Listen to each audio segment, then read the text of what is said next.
Okay, cool. Hey everybody, it's Alec here, and we're back at it again with another episode of the Smashing Brands podcast. And today I am joined by Tracey Armstrong. Tracey Armstrong. Thanks for being here. And honestly, most of the people that I interview on my podcast, I would say 80% of them are people that I have no prior affiliation with. But man, I've known you for a while, I feel like, Yes. compared to most other people in my world. Yeah. I remember when I met you. I was living in the Bellevue Towers for a few months. This was like the end of 2019, Yeah. and I was connected to, I don't know who I was connected to. It might have been Austin Schneider actually. And Okay. and he told me, or somebody told me, it might have been the what is it, Life and Light, the photography people. Yeah. Okay. Um, Okay. and they were like, "Hey, you're there's this men's group, this Christian men's group happening like in your building." I was like, "That sounds cool. Like, why not? Like, why not show up? Like I have nothing to Yeah. lose, And that's how I met you. And because you were the one, I don't know if I would say you were the one leading the group. You were the one leading the discussions and I stuff was like speaking that. that day. Yeah, I was invited. I was an invited speaker that day. Yeah, yeah, that That was was the one and the only time I had been to that group. interesting. Yeah, me too. I think I went a couple more times. I saw it going. Yeah, and you're the one that got me. I was I did not grow up uh knowing too much about Christianity. I remember that year in 2019, I was getting more introduced to it. Like as far as like going to church more regularly. I Mhm. started seeing, Judah at church home, Yeah. him, and Yeah. later when I met you, I started going to your church. Right. I was like, this is the church for me, man, because you're an entrepreneur, you speak from the heart and it's just like really relatable, and Yeah. or like I could never all the other people that I had heard that were pastors and whatnot, it was it was hard to relate to them, but I Yeah. related to you a lot better. And to date, like if yeah, if there's one I right now, I wouldn't say I don't go to church regularly. I have more of a spiritual component. I love a lot of Christianity. I love the Bible, all that kind of stuff. But if I was to start showing up to church again every Sunday, it would be your church and probably your church only, because I resonate with your message. And just beyond that, like you're a really interesting entrepreneur. You're a high performance coach and you help leaders and all that. And like you just have a really great way of like relating God and spirituality to business that a lot of other people don't. And Yeah. that's what fascinates me a lot about you and why I've learned so much from you. But the first question, the first question is I kind of answered it, but I'll have you define it in your own ways because I know you're a multifaceted person. My first question is always, how do you spend your time on planet Earth? Wow. Well, there's something that I have three components of what I do, Yeah, and I empower people, I encourage people, and I entertain people. And those are the things that I really find valuable in what I do. So I do all of yeah, that with who I am, my being. I'm spiritual. I'm a spiritual being, which I found my spirituality through Jesus Christ, in which I'm a yeah, pastor. But at the same time, I believe that we have to have an entrepreneurial, social, and economic entrepreneurial component in us. So we need to affect the world around us, and yeah, we need to affect the world around us to make it better, to help people take risk. I think entrepreneurs are people who take risk. I don't think they're just people who make money. I think entrepreneurs are people who take risks. You can make money as a manager, you can make money as a salesperson, you can make yeah, money in so many different ways. There's a lot of people that make money, and you can make yeah, a lot of money in a lot of different ways. But when you're an entrepreneur, you're looking at something that is not, and you're wanting to make it happen. And when I started working with entrepreneurs, I found that there was this component that you were talking about, mm, where they would say, "Hey, can I have lunch with you? Can I have breakfast with you or something?" And I'd sit down and they go, I go to church, but my pastor doesn't get me. And that's how it Yeah. started. I go to church, but my pastor doesn't get me. I'm like, what do you mean? Well, my pastor doesn't get my entrepreneurial thing because their pastor is looking at, are you making money? But an entrepreneur is like, I need to create something. I need to build something. When I first met you, that was the thing I really, out of everybody in that group, you're the only one I connected with. There was no one else that I Really? connected with. I have no relationship with anyone else. I have no relationship with any, but when you and I met, you had just moved out of Seattle. You moved into Bellevue, and there was like a flavor and a vibe that was cutting edge, that was different, that was innovative, that was Yeah. entrepreneurial, that was influential. That vibe was different to me because in on the east side in the Bellevue area, there's a lot of people who are in business, but they're not entrepreneur. They work for corporations. They don't think Yeah. outside of the box. They're not trying to create something. So what do I do every day? I know I'm still working on your question. What do I do every day? I work with people like you, people who want to step out of the box, people who want to do something big, who want to do something different. They don't feel quite comfortable in the normal skin, but at the same time they're amongst the normal, right? They're amongst the normal, and they're doing incredible things, and they're pushing that boundary. So I think that to me is really in what I do every day is I try to work with people who are doing amazing things. Yeah, absolutely. And you're really good at meeting people on a deep level and understanding their psyche. You also have a very strong level of intuition about you as well. Stronger than a lot of other people that I've met. For example, that night that I met you, do you remember what you told me? I remember talking to you, but I don't remember exactly what I told you. I remember you were wearing a black leather jacket. You had a different Really? vibe Okay. about you. Okay. Yeah, Okay. Cool. yeah. Cool. But in that room, like in the middle of but everybody with no prior context, you said like you have an anointing to write.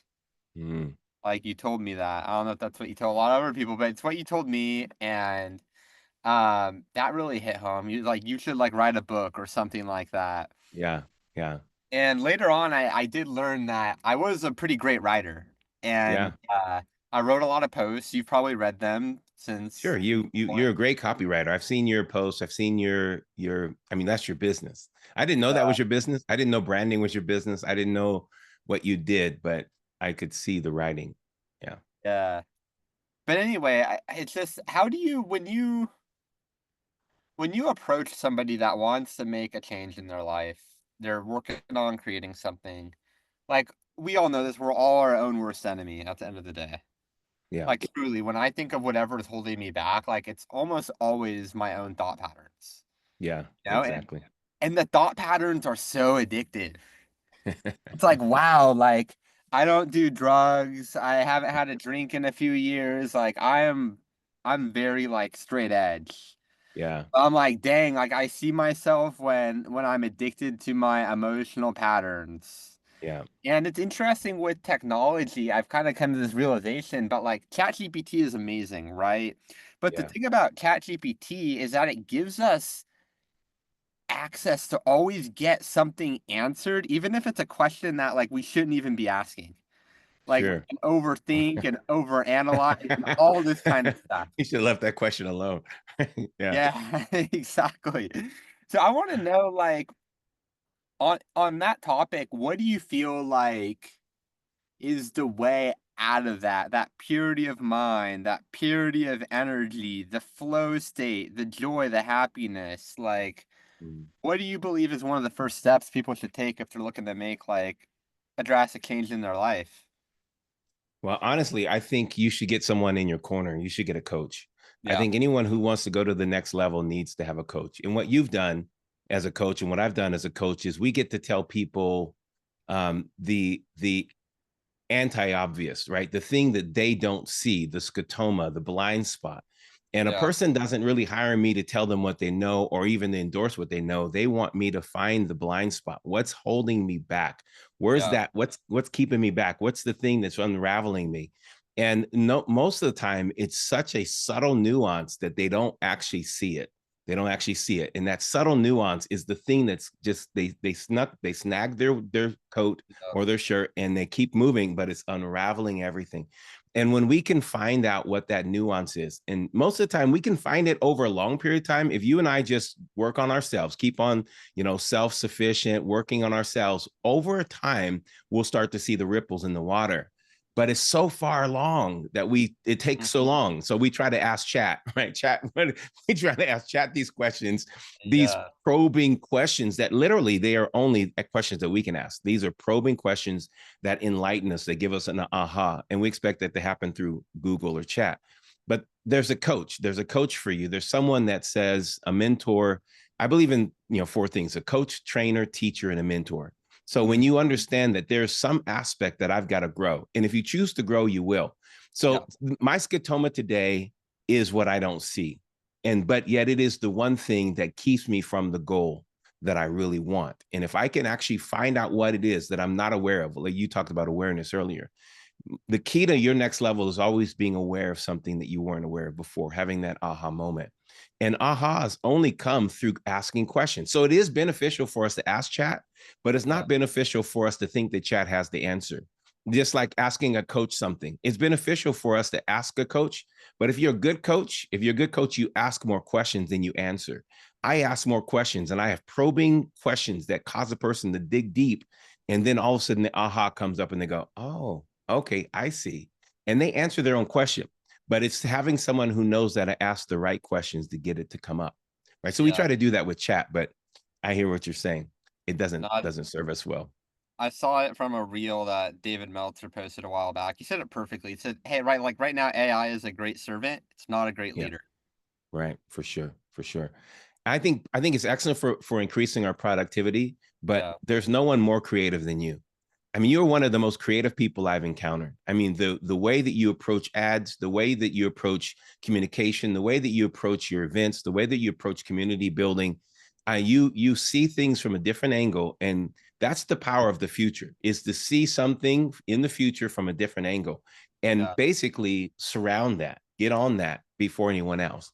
And you do that well. You can't ask chat to do that. Chat could not give you that, but chat could give you Yeah. some practical applications towards the thing that you see. And if you use it for AI for productivity, then that's going to be great, but don't use it for creativity. Mhm. Yeah, yeah, I'm with you on that. So, let's let's talk about, like, the last 12 months of your life, since I don't think I've spoken to you on the phone in the last 12 months or Yeah. anything like that. What have been your biggest revelations, either about your own life or the people that you're working with, just, like, some things that have stood out to you 12 recently? months.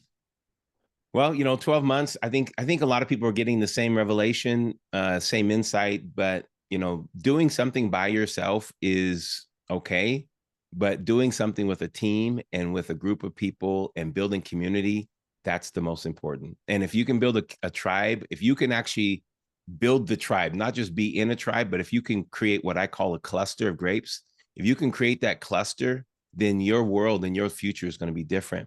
I Mhm. did a someone asked me a couple years ago to talk about the future of marketing, and I said, well, I see just through my awareness and my small view, but I think the world of marketing has already kind of showed us what it's going to be, but it's only been a few that's been taking hold of it. If you think Yeah. about Facebook, you think about Facebook. Let's think about Facebook, and this was where it came to me. I thought Facebook has now taken all of my friends and made them theirs. Right? They've now taken every one of my friends, 5,000 people. Now they're their friends. They can actually tell me I can't say what I wanted to say to my friends. They can now, but these are all my friends. These are my cluster of friends that I brought. And what we do is we bring our cluster of friends to platforms instead of building platforms that cluster our friends. And so I think the future is I need to build platforms that cluster my friends instead of giving my friends to platforms. I give my friends to YouTube. I give my friends to school.com. I give my friends to everybody. And now my friends are owned by them. But what does it look like if I actually build my own cluster, and my own cluster is where I'm communicating? Because that's really what I want. Of course, we want to introduce new people to that. But Facebook, YouTube, all the platforms now own my friends. Instagram, I don't own them. I literally had lost one of my ads, my ad accounts, several of my ad accounts, but one of my ad accounts to Facebook. They took all of my friends and said, you can't talk to them anymore. I'm like, wait, I knew them before you knew them. Well, I realized that they were Yeah. using me for their marketing strategy, and they were taking my cluster. So what I learned in the last probably last 12 months for sure, but last few years, I need to build platforms. I need to build platforms that cluster friends, that bring friends along. Now I have a grape cluster that I can actually make wine from. I have something that I can actually do. So instead of building clusters for other people and then Yeah. marketing around that. It's kind of like owning your own data, basically. Owning your own data for sure. And that's a hard thing to do in this modern day world where all platforms own our data, right? Everything is owned by that platform. So we need to create new ways to do it. Yeah, when I think about you creating a platform, I the first thing I think about is the church. Yeah. Church I is a platform. I think you've done, a really great job with that. And that's like we talk about the tribe, we talk about building a cult, not in a negative sense, but in an But empowering a sense. culture, yeah, yeah. And like you're somebody that's like, I think you've done that better than anybody else that I know. Because it's like, oh, I have like you said, like, I have a YouTube channel, or I have all these followers, but like, these are people that like are all about Tracey Armstrong. Like, they come on Sundays, they hear you speak, and like, what? How do you do that? Like, I know, like, a lot of people watching this aren't going to be interested in, building churches and stuff like that. But honestly, I look at the church as just like another medium of communication. Like, you have a It's message that you want to share, and I think it's all kind of related. But for anybody that has an empowering message, wants to build a community, like where you're not just like, oh, I'm the admin of the group, but I'm actually like, I'm creating something where I don't know how we define this, but like a real community, not like a just in a real digital community. sense, but like Yeah. people are friends, like people are hanging out with each other. There's that consistency, like in a business sense, it could be like subscriptions. In a church, it could be donations, like Yeah.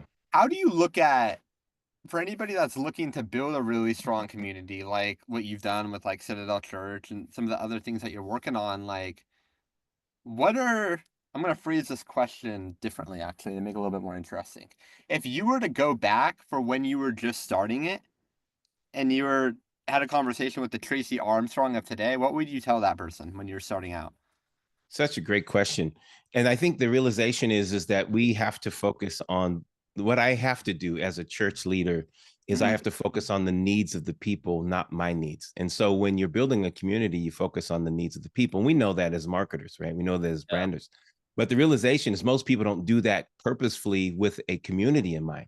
We yeah, actually just say, well, I am now an influencers community. Well, everybody that's an influencer come, but we really are just thinking about I'm going to gather a bunch of people and I'm not actually going to serve them as the need builder. I'm going to help you make connections around your need and all of that. So if we yeah, actually are going to go back, I'm going to say, Tracey, you need to understand the community aspect is not just your message, but it's how your message affects directly their needs. So what are the needs of humanity? The needs of humanity is to belong. The needs of mhm, humanity. So I do this thing with my team on a consistent basis. And I don't know if you and I have ever done it, but we look at the Maslow's chart, the Maslow's pyramid, and we understand that everybody has this basically walk up this pyramid to a yeah. I was just place of thinking about the actualization. hierarchy of needs. Yeah, exactly. Yeah, the actualization, right? So Uh-huh. we have to start at the first. What's the base need? Well, people want to actually have a place of safety and provision, and then they have the place where they're, the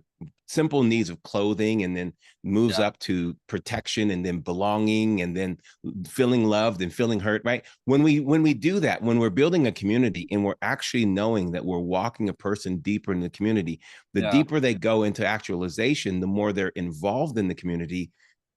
The first aspect is they're gaining from the community, right? So we have to know, we have to take people from that where they're just coming in, you're eating from the community, you're feeling safe, you're feeling protected, you're feeling a part of it, but then you're moving forward. I did a study on tribes years ago, and mhm, tribes, most people want to use that term, but they don't realize that tribes, over the number of a tribe, There's a real number that is considered a tribe, and you can study it across the world, across generations. It's 150 people locked in one little gathering space that feels tribal because everyone gets seen, everyone gets heard, everyone feels valuable. So let's do that. Let's do that. Everyone's seen, everyone heard, and everyone's valuable. And when you do that, you're building a community that everyone feels like they're part of, and now they own it and they want to build it. So at that point, the guy, one of the best tribal studies is Gore-Tex. The clothing lining that they actually found that, and when we moved our company to had 5,000 plus people in warehouses, we lost our culture. So what he did is he broke all of these warehouses down to 150. And when he broke these down to 150, he gained culture again. And they became the most productive, the most powerful, because everyone felt heard, everyone was seen, and everyone felt valued. When you can do that, bring it down to that tribe, you can do it at another level. Now I'm building TV stations. I'm taking TV stations from a different platform. I like streaming because streaming platforms and streaming channels you can easily build a chat, build a tribe, build a crowd, build that. But you bring it down to clusters and you bring it to people where people feel the same, seen, heard, and then valued. Yeah. Thanks for sharing all that. So when you say 150, I think of what's that law, which is like you can't process more than 150 connections. Right. Yeah. I forget what that's called. It's called can't. Do you know what I'm talking about? I've never heard that 150 connections, but it makes sense to me because I think the law is if you have more than 10 to 112, 10 to 12 solid connections in leadership aspects, it should filter down to 150, 120 people. Yeah, so it's called Dunbar's number. The 150 connections concept suggests a cognitive limit to the number of stable social relationships an individual can maintain. Wow. Dunbar. I'm going to write that down. Dunbar's number, yeah. So when you said 150, I was like, Dunbar's number. So based on this tribe of 150 people, do you break it down in the further clusters, or is that the cluster? Well, you're going to have to now have somewhat hierarchies, and they kind of start to build themselves. People who lead, people who feel like they're specialists in the tribe, people who feel like they're honored in the tribe, people who feel like they are patriarchs and matriarchs of the tribe. Right? You kind of have these kind of feelings that take place, but they're kind of natural. When you start to see me, when I see you, when I first saw you, I recognize you. And that's what made our connection happen. When you're in a tribe like that, it's hard to not recognize someone. When you're 150, it's hard not to recognize. You start to recognize, I recognize that you're good at this. Wow, I didn't know that before. I just spent a little time with you. I recognize that you're passionate about this. Now everyone's recognizing each other. And then in recognizing you honor, or you may feel dishonored, but you have to kind of work those out because you're in a small tribe. You're in a tribe of 150. So someone's going to say, hey, you need to get that right because everyone's needed. I think it's a very powerful thing. Unfortunately, we have a mindset for the masses, which not realizing that 150 is a cluster. That's what Gore-Tex did. That 150 is a cluster. On his same lot, he took out all of this. They took out all of they had the big warehouses, but they just clustered people. And they had the same amount of people, but they all worked differently because they were now in that 150 tribe. Yeah, it's interesting. So you talk about for the masses, I'm kind of that's been my take because with the communities that I build, it's like it's in thousands, like my events communities, and like I call it a community, and when we come together for like let's say a monthly event, it feels like a community. But what's the number of the monthly event? What's the number? What's that number? Like people that like buy tickets on average. Yeah, let's just say because it's not thousands. No, even though like, you have lately it's been like 60 to 80 tribes. I mean, they are gathering around a specific idea. They're coming along for that idea. They're making the connections. That's why you have such deep connections in your events, because they're not just, no one's getting lost. I see your events. No one's getting lost. Everyone's in a conversation. There's nobody over there that seemed weird. There's no one over there that seems strange. There's no, everyone's connected. And that's what we're trying to get. Even though the number may shift, 60 to 150, it's within that realm, that framework. And that framework is powerful. And there's more work that's done in that 80 percenters than in the 20 percenters, sorry, than if you have a whole bunch of people. So even though you have like, let's say 10,000, 20,000 people in your world, when you pull those gatherings, I guarantee if you are able to measure the kind of impact that happens after each gathering, let's say for the next 60 days after gathering, I guarantee the impact that happens after 60 days after that gathering is more powerful than everything you have going on in mass, Yeah. because it's momentum at that point. Yeah, it's energy. It's frequency. Yeah. It's more than just the smaller number. This is what I tell everybody, which is like the reason why the people at my events are super cool and let's say my clients' events, it's because of the message itself. Mm. Like each community is built on values. And most of the time, even though everybody has their own niche and their own offers, like there's certain core values that are always there no matter Yeah. what. Yeah. It's connecting with like-minded people. It's about like expanding your mindset. It's personal development. It's with some of it, it's faith, but people come together. Like it's a certain frequency where it's like if you don't match that frequency, like you don't sign up for the email list. Right. Exactly. That's why it's so important because like if you just put out a very broad message, it's like you could get all sorts of people, but it's like if you really narrow down on who exactly am I looking for, Yeah. and almost make it spiritual in a sense, like connecting with a very specific kinds of people that like are intentional, want to grow as people. Like what percent of the population is that? Maybe like 2%, maybe 3%, Exactly. something like that.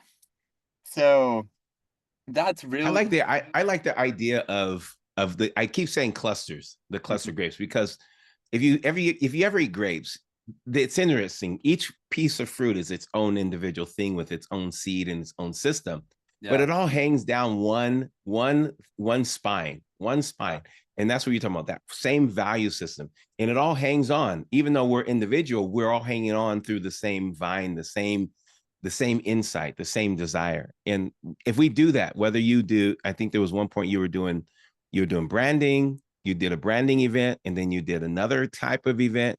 But Yeah. when the people that came to those, they are all hanging on the same spine. It was Yeah. all the same kind of cluster. And so we Yeah. cluster around a message, we cluster around values, we cluster around beliefs. Yeah. Yeah. That's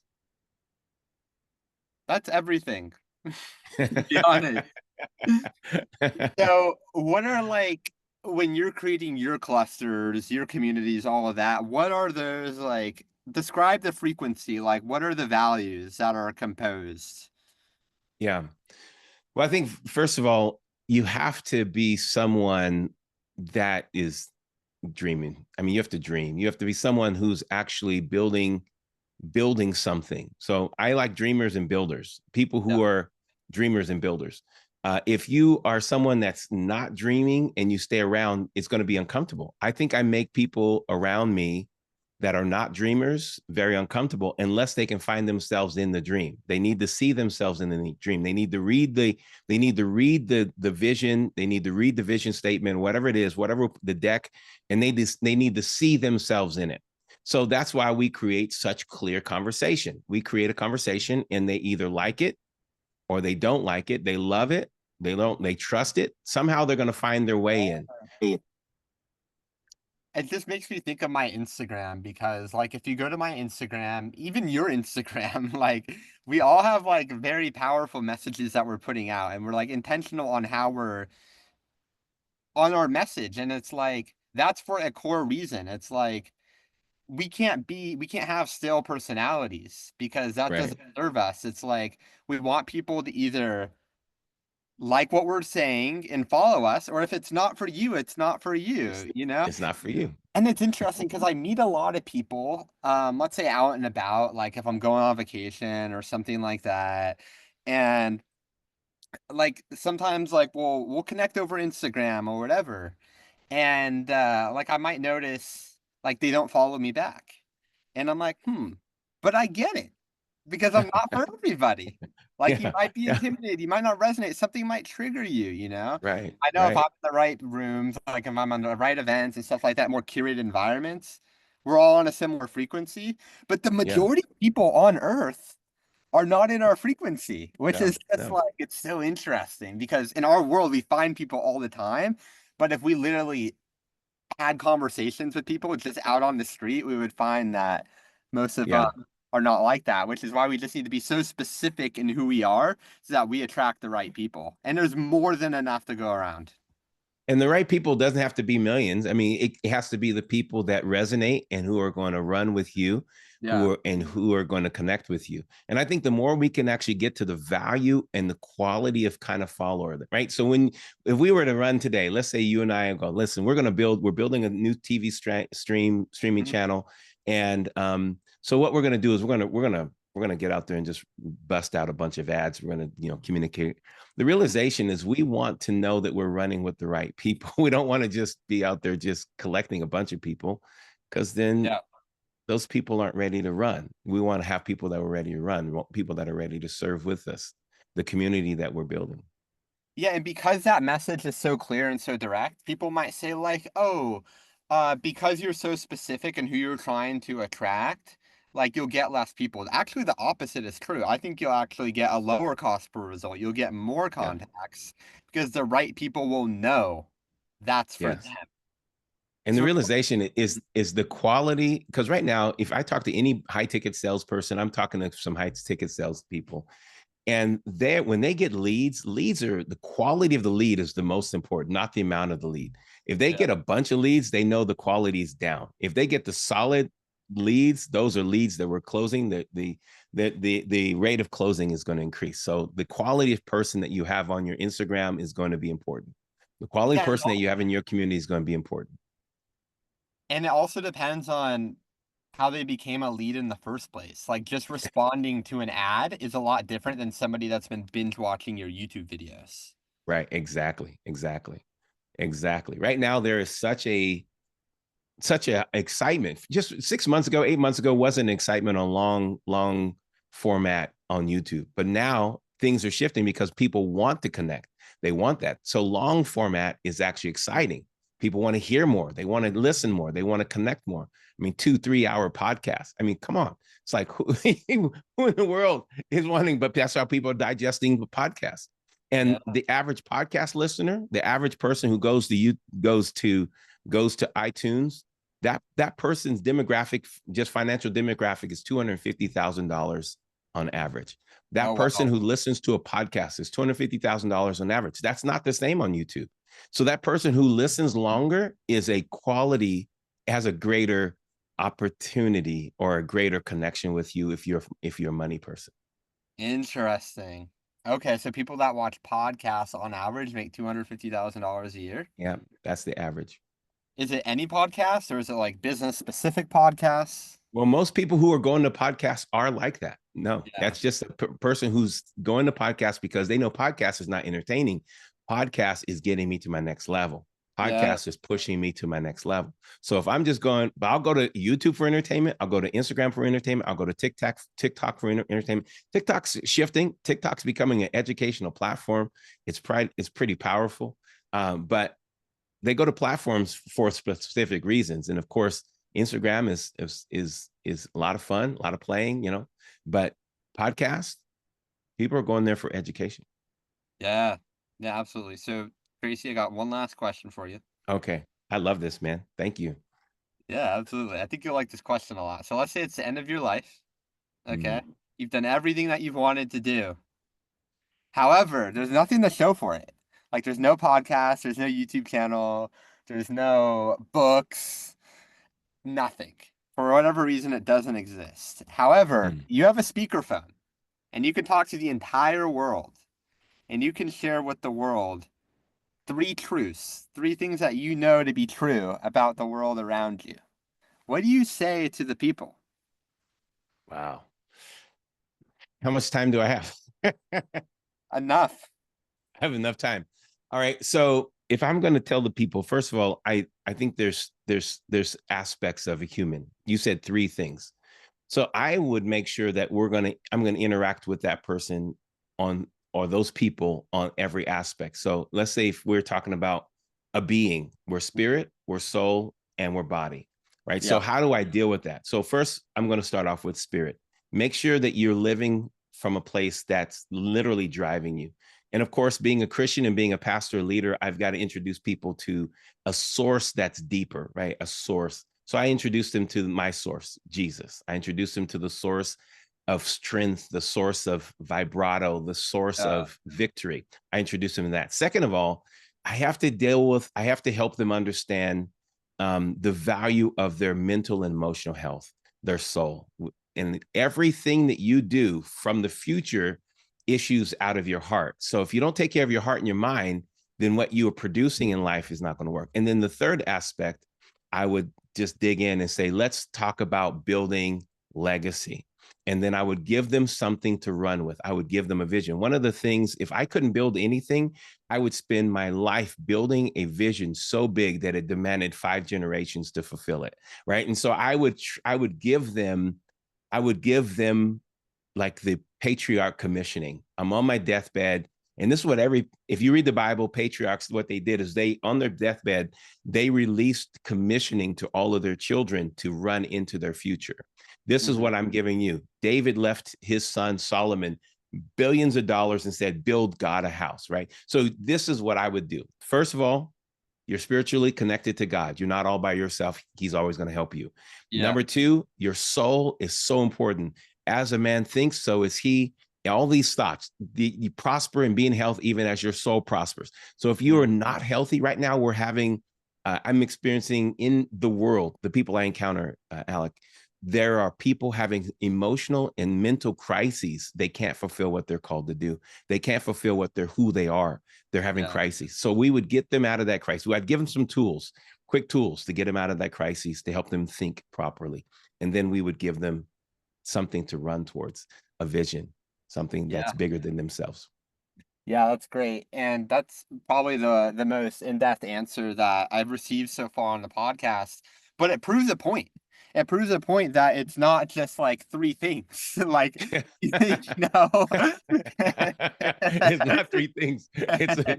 You got to somehow get this whole world running towards the thing that is, It's got to be a strategy, there's got to be different pillars to it. It's not like, because these 3 things can fly over somebody's head.